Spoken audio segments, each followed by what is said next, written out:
Dear colleagues, we continue our work and I invite Colonel Andriy Lysenko, the official spokesperson of presidential administration on the EU-related issues.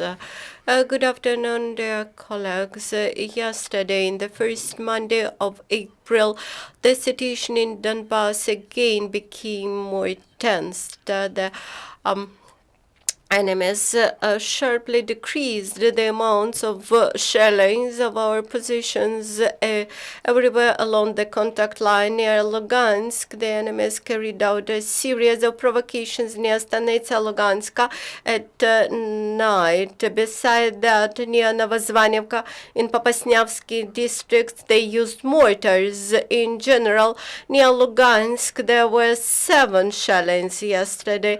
Near Donetsk, the most hot spots are Zaitsev and Novgorodska, Avdiivka, where the occupants actively use mortars in the key points of defense, where the distance between our positions and the enemy's positions is minimal. The combat activities are led all around the clock. The enemies do not stop their attempts to extend the controlled territory, and they keep heavy weaponry near the contact line and lead continuous fire, and the reconnaissance agency proves that in Zaitsevo, near school number 15, they have equipped new military base, and yesterday near Svetlodarsk Bridge and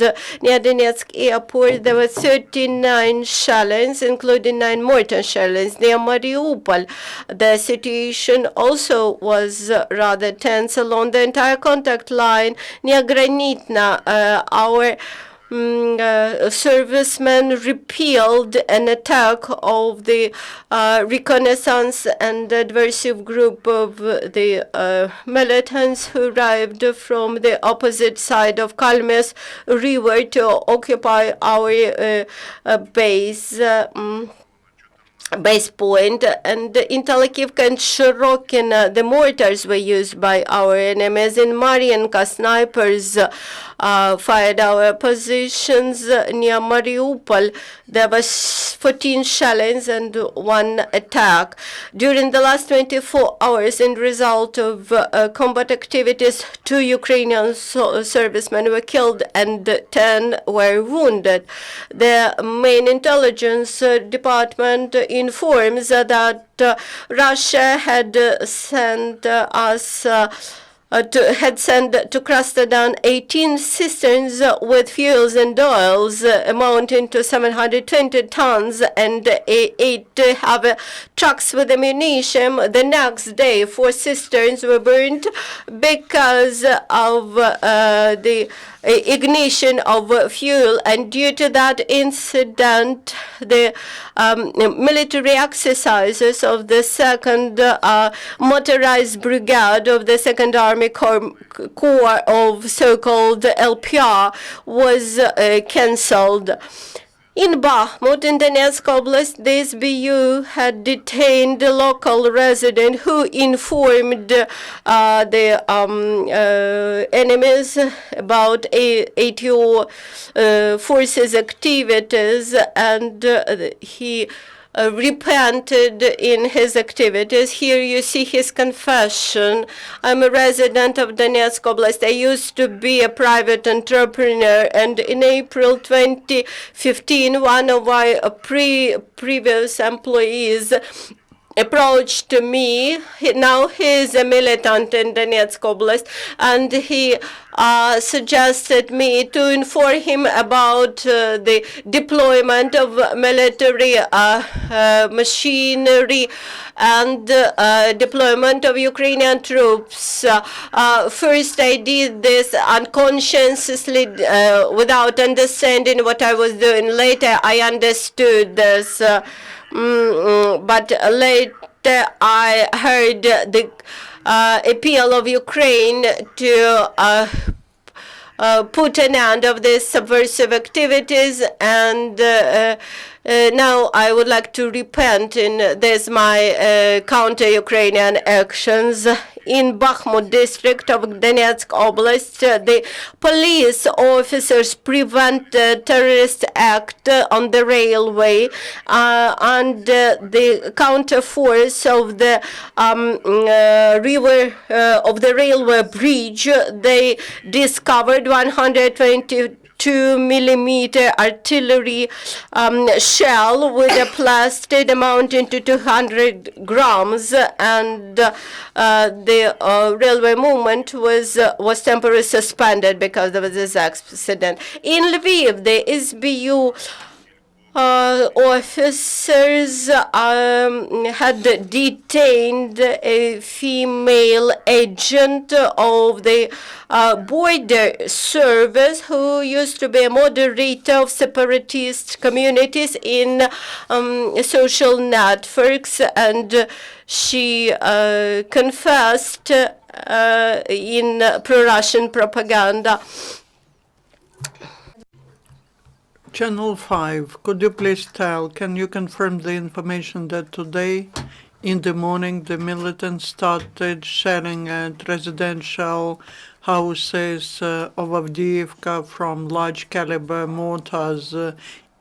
If so, do you have information about the victims? We don't have this information. We received the data for 24 hours. What's happening in the morning we will get late today. People's Movement of Ukraine, Lysenko Semen. I would like to ask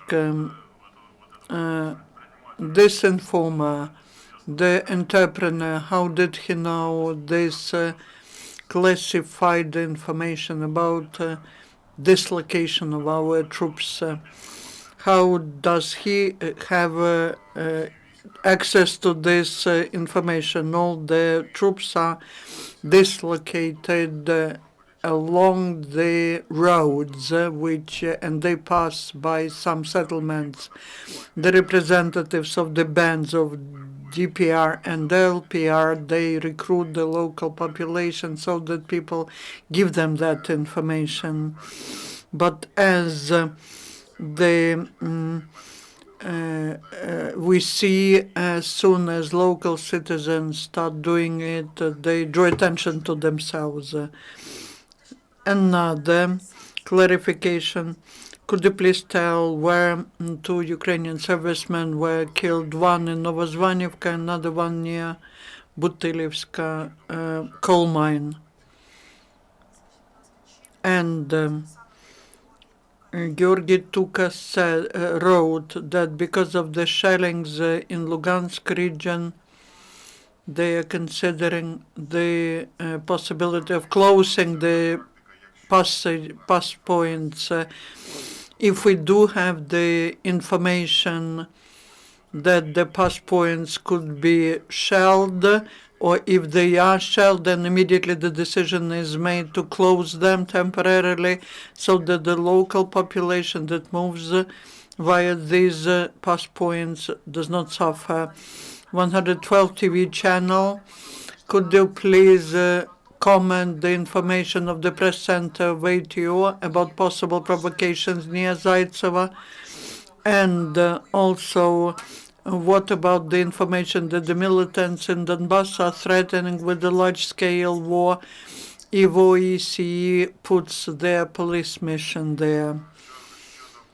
As to the warning about possible danger near Zaitseva, we see quite tense situation there. The number of shellings and the intensity of shellings go up, and so we believe that it is believe that it is mandatory to inform the local population if we have the intelligence data that the military heavy equipment, especially artillery, howitzers, tanks. If they are there, that means that there might be active military actions of high intensity launched there, and we've informed the local population so that people understand there might be battles ahead, and so that people can leave this settlement before such battles start.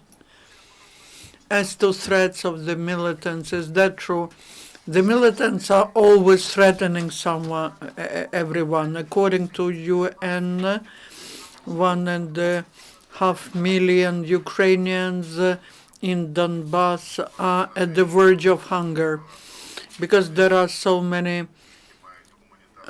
so many humanitarian cargoes from Ukraine are not allowed to enter Donbass, and also the infrastructure is ruined.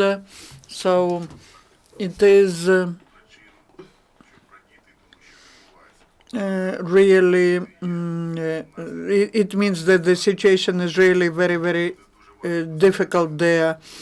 It is difficult to supply food products there, and it is difficult for people to get some means to survive. We had a similar situation in winter when there were interruptions of electricity and gas supplies.